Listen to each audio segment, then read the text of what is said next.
Bonjour, shalom, que Dieu nous bénisse, que Dieu soit béni pour cette occasion qu'il nous a encore accordée, que nous puissions continuer avec nos moments d'enseignement. Et ces jours, j'aimerais partager avec vous sur l'eschatologie, c'est ça notre grand thème, et les sous-thèmes, c'est la grande tribulation. J'aimerais rapidement nous proposer un passage de la Bible que nous allons lire dans le livre de Matthieu chapitre 24 verset 15 au verset 21. Et je vais lire une partie. La Bible déclare ceci dans Matthieu 24 verset 15 à 21. Je lis la parole. La Bible dit car alors la détresse sera si grande qu'il n'y en a point eu de pareil depuis le commencement du monde jusqu'à présent, et qu'il n'y en aura jamais. Alléluia. Nous voyons dans la Bible annonce sur l'humanité qu'il y aura des moments le plus sombres, il y aura des moments sombres, il y aura des moments de complications dans l'histoire du monde. Le monde n'a jamais vécu ces choses-là. Et la Bible aussi, dans les prophéties, annonce les lendemains qui pleurent. Même depuis l'Ancien Testament, les prophètes ont annoncé les grands jours de l'Éternel. Ils ont appelé ça les jours d'angoisse et de détresse. Et ces moments d'angoisse et de détresse, la Bible désigne cela par les termes grande tribulation. Et par la grâce de Dieu, par la parole de Dieu, nous avons des détails intéressants à connaître sur ces sujets. Mais avant d'aller plus loin, j'aimerais nous donner d'autres noms de la grande tribulation, parce que les thèmes de ce jour, c'est la grande tribulation. La Bible a traduit ou a appelé la grande tribulation, c'est tiré dans les livres de Apocalypse chapitre 7 verset 14. Lisons ce que la Bible dit dans Apocalypse 7 verset 14. La Bible déclare, je lis la Bible, je lui dis, mon Seigneur, tu le sais. Et il me dit, ce sont ceux qui viennent de la grande tribulation. Amen. Donc nous voyons la Bible dans Apocalypse, c'est la première fois où il y a le mot grande tribulation est cité. Et durant cette période de la grande tribulation, la terre et l'humanité vont subir le terrible jugement de la colère de Dieu. J'aimerais insister, ça ne sera pas la colère du diable, mais ça sera la colère de Dieu.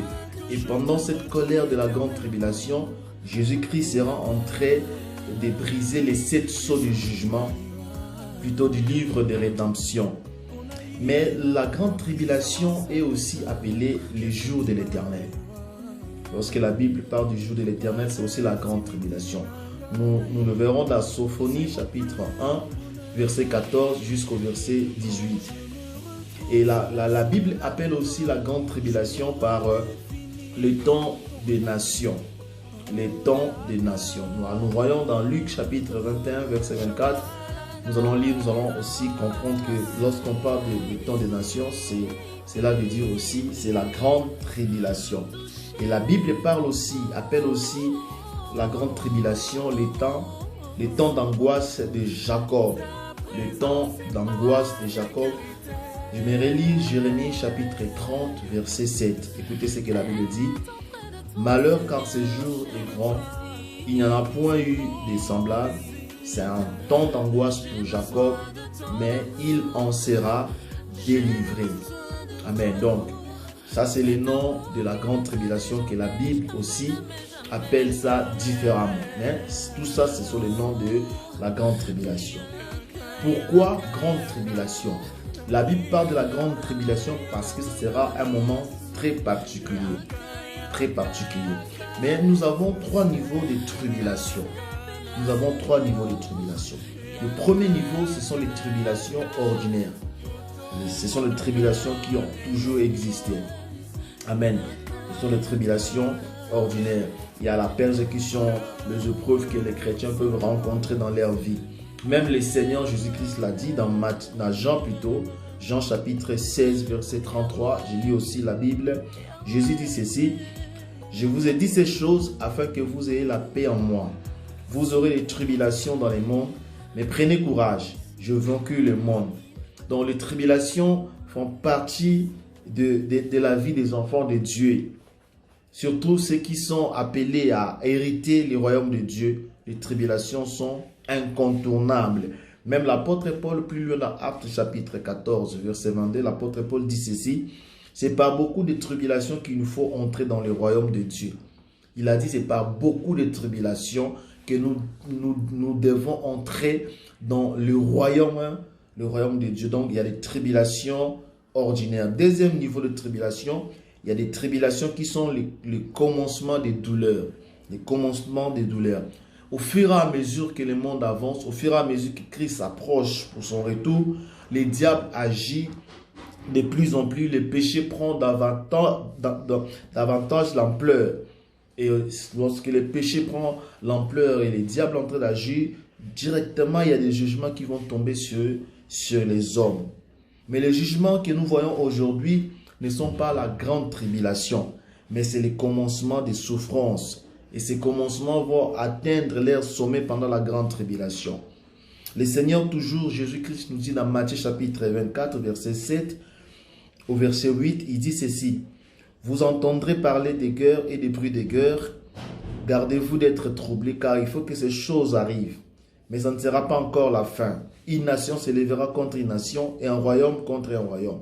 Et il y aura en divers lieux des famines et des tremblements de terre. Il ajoute, il dit, tout cela ne sera que le commencement des douleurs. Donc ça, c'est juste le commencement des douleurs. Tout ce que nous sommes en train de voir, des problèmes, des pandémies, des maladies, des tremblements de terre, des séismes, tout ça, c'est le commencement des douleurs. Ce n'est pas encore la grande tribulation.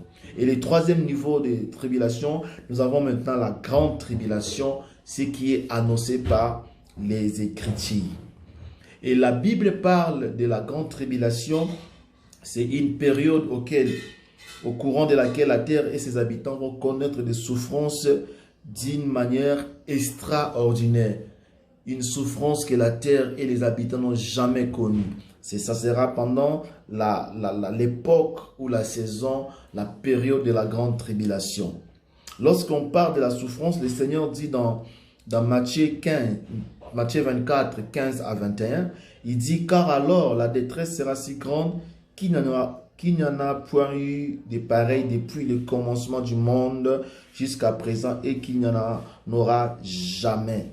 Donc le Seigneur dit que pendant la grande tribulation, il y aura une grande détresse, telle que le monde n'a jamais connue et le monde ne connaîtra jamais cela jusqu'après la grande tribulation. Il y aura les niveaux de souffrances, d'atrocités, d'horreur, le nombre de morts.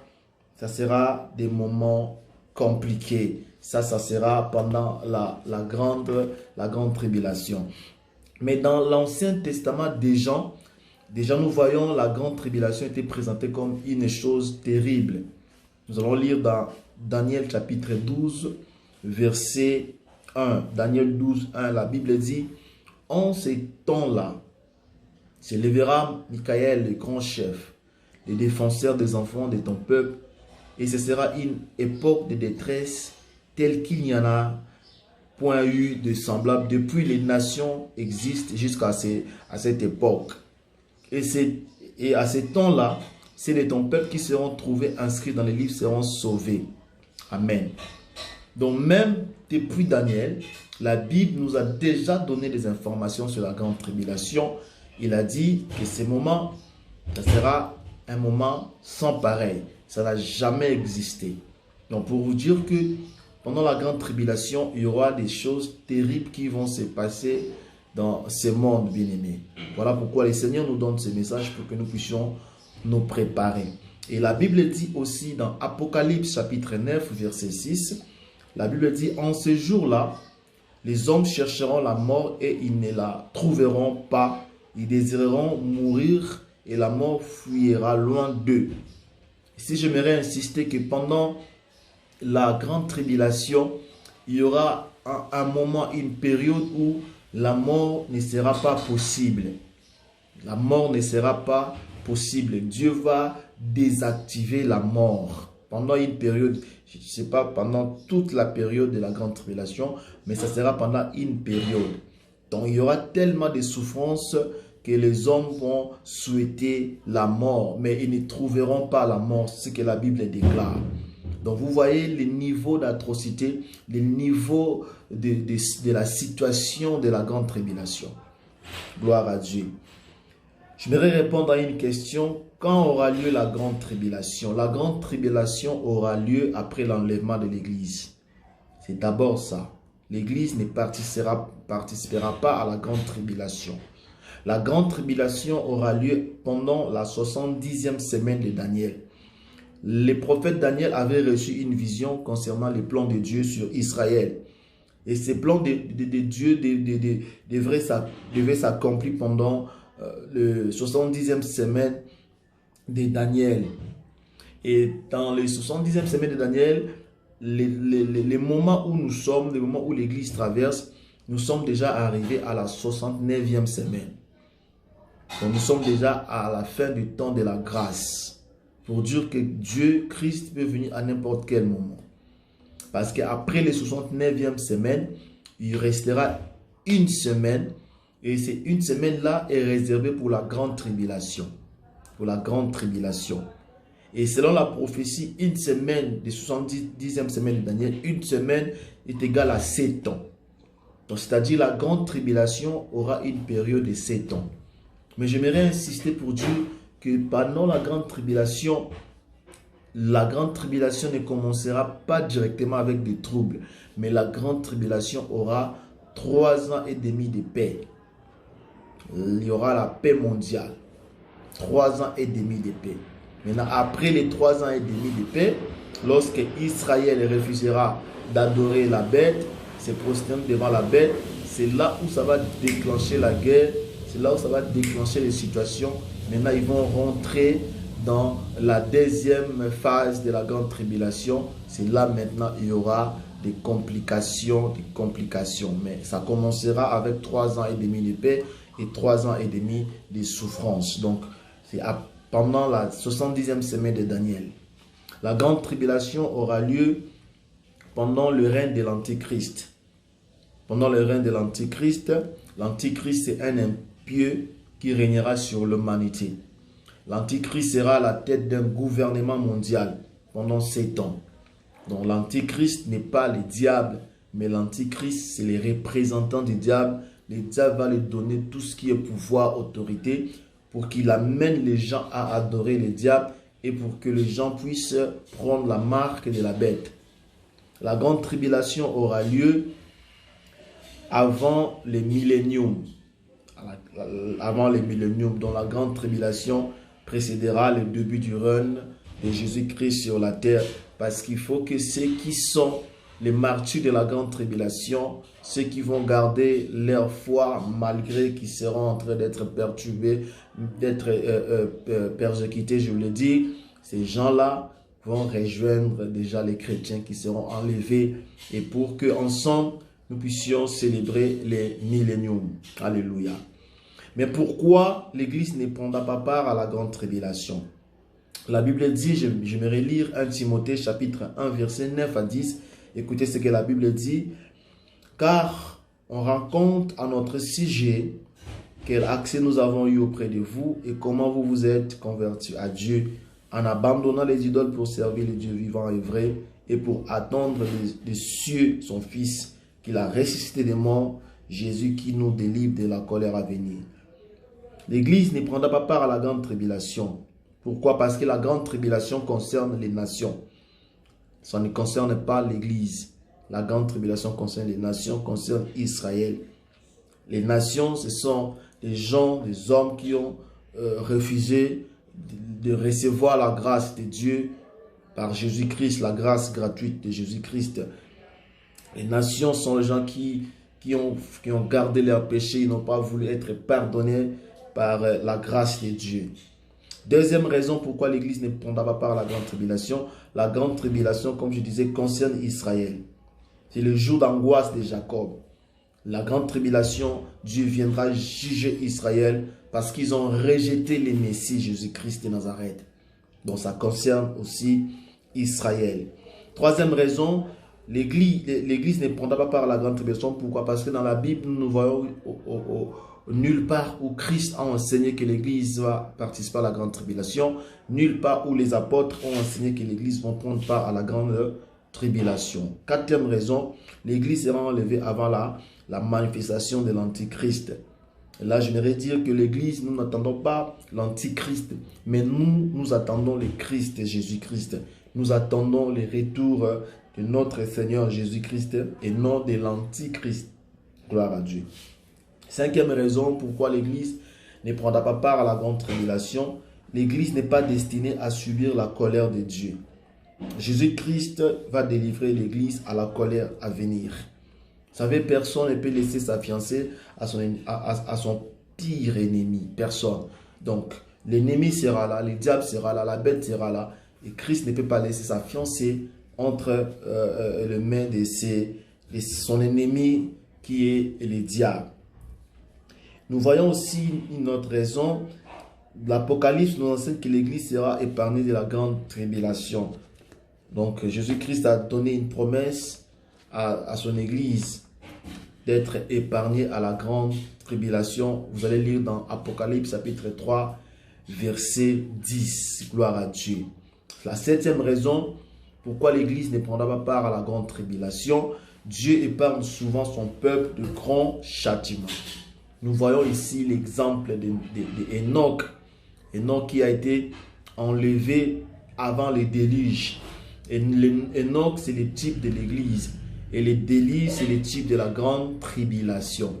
Mais Noé, qui est sauvé à travers les eaux, c'est un type de Juifs qui seront préservés par Dieu pendant la grande tribulation. Là, j'aimerais insister que pendant la grande tribulation, il y aura 144 000 personnes, des Juifs, ce sera des Juifs qui auront le sceau de Dieu, et ces hommes-là ne vont pas être frappés par la grande tribulation, ils seront épargnés.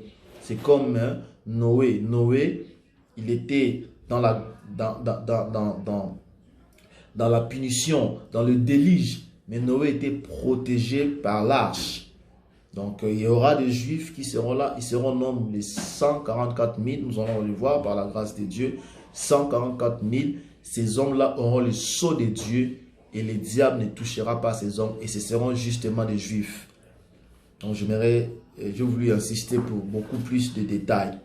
Alléluia. Et nous voyons aussi Lot qui a été délivré de Sodome avant que le feu ne détruise la ville. Gloire à Jésus. Gloire à Jésus. Donc, quand nous voyons ces choses, nous sommes en train de témoigner les Seigneurs, bien-aimés, de témoigner les Seigneurs. Et j'aimerais donner quelques caractéristiques de la grande tribulation.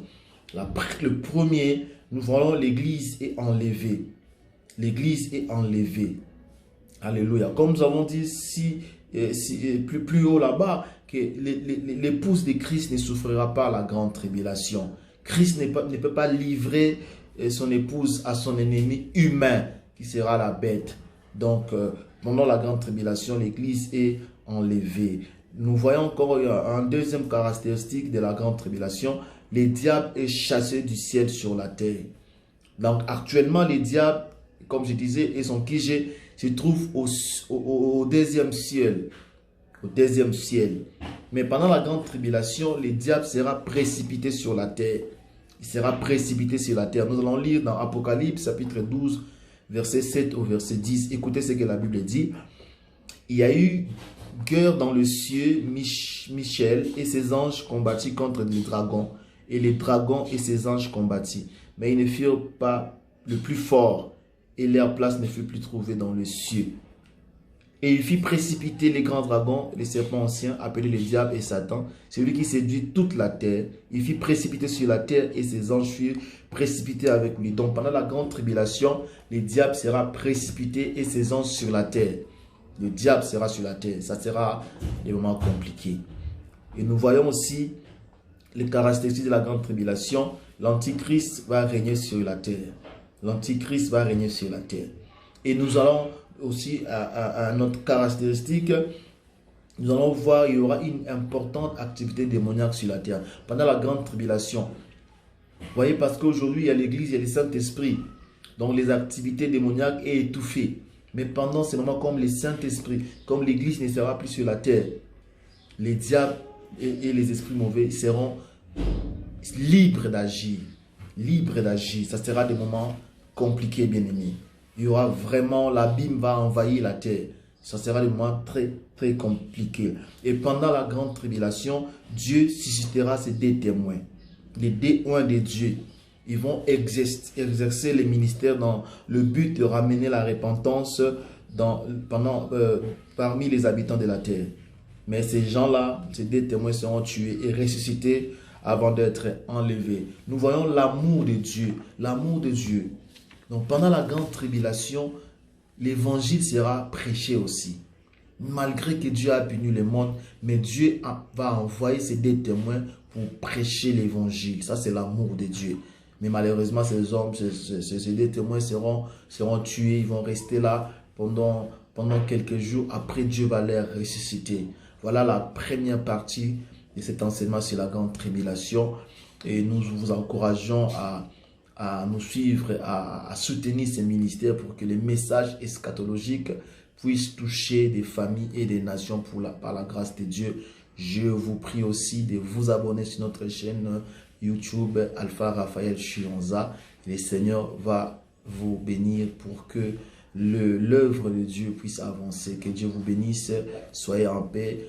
Nous croyons que si Jésus-Christ ne revient pas, nous allons nous voir pour continuer cet enseignement sur la grande tribulation. Soyez bénis au nom de Jésus-Christ.